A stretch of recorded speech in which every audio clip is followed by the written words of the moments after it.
मित्रांनो, महाराष्ट्र राज्य रस्ते विकास महामंडळाने हाती घेतलेल्या पश्चिम भागातील रिंग रोडचे काम गतीने सुरू झाले आहे. पश्चिम भागातील 5 टप्प्यातील रिंग रोडचे काम 40% पूर्ण झाले आहे. त्यामध्ये टप्पा क्रमांक 2 मध्ये केमसेवाडी ते मोरेवाडी या टप्प्यातील 20 किलोमीटर लांबीच्या मार्गाचे काम 42% पूर्ण झाले आहे. या टप्प्यात 2 मोठे बोगदे, 2 छोटे पूल आणि 5 पादचारी भुयारी मार्ग होणार आहेत. त्यामध्ये बोगद्यांचे काम हे अंतिम टप्प्यात आले आहे, तर पुलाच्या कामाचे पिलर्स उभारले असून त्यावरील स्लॅब टाकण्यास लवकरच सुरुवात होणार असल्याचे अधिकाऱ्यांनी सांगितले आहे.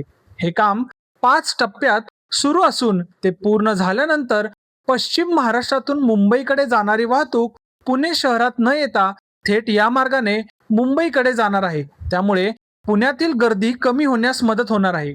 मित्रांनो, अशाच पुणे रिंग रोडच्या अपडेटसाठी चॅनलला सबस्क्राईब करायला विसरू नका. धन्यवाद.